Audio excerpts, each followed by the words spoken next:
महाराष्ट्रातील जिल्हा परिषद आणि पंचायत समितीच्या निवडणुकांबाबत आता एक अत्यंत महत्त्वाची अपडेट समोर येतेय। निवडणूक आयोगानं या निवडणुका पूर्ण करण्यासाठी सर्वोच्च न्यायालयाकडे अतिरिक्त मुदत मागितली आहे। काय आहे आयोगाची विनंती आणि कधी होणार निवडणुका, पाहूया सविस्तर। नमस्कार, मी माधुरी जाधव आणि तुम्ही पाहत आहात जनसबूत न्यूज। राज्यातील जिल्हा परिषद आणि पंचायत समिती निवडणुका पार पाडण्यासाठी राज्य निवडणूक आयोगानं सर्वोच्च न्यायालयाकडे 10 फेब्रुवारी 2026 पर्यंत मुदतवाढ मागितली आहे। यापूर्वी न्यायालयानं दिलेल्या मुदतीत निवडणुका होणं कठीण असल्यानं आयोगानं विशेष अर्जाद्वारे सवलत मागितली आहे।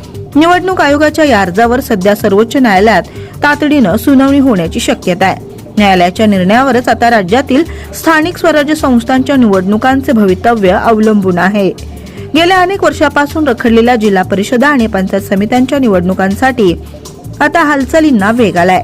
मुळात सुप्रीम कोर्टानं या निवडणुका जानेवारी अखेरपर्यंत पूर्ण करण्याचे आदेश दिले होते, मात्र प्रशासकीय आणि तांत्रिक कारणामुळे ही मुदत ओलांडली जाण्याची शक्यता आहे। निवडणूक आयोगानं विनंती केल्याप्रमाणे जर 10 फेब्रुवारीपर्यंत मुदतवाढ मिळाली तर पुढील 2च दिवसात निवडणुकीचा अधिकृत तारीख जाहीर होऊ शकतो। त्यामुळे ग्रामीण भागातील राजकीय वातावरण आता चांगलेच तापू लागले। पुढील दिशा उद्याच्या सुनावणीत न्यायालय मुदतवाढ मंजूर करते की आयोगाला कडक ताकीद देते, याकडे संपूर्ण महाराष्ट्राचं लक्ष लागलंय। जर मुदतवाढ मिळाली तर फेब्रुवारीच्या दुसऱ्या आठवड्यात निवडणुकीचा बिगुल वाजण्याची दाट शक्यता आहे।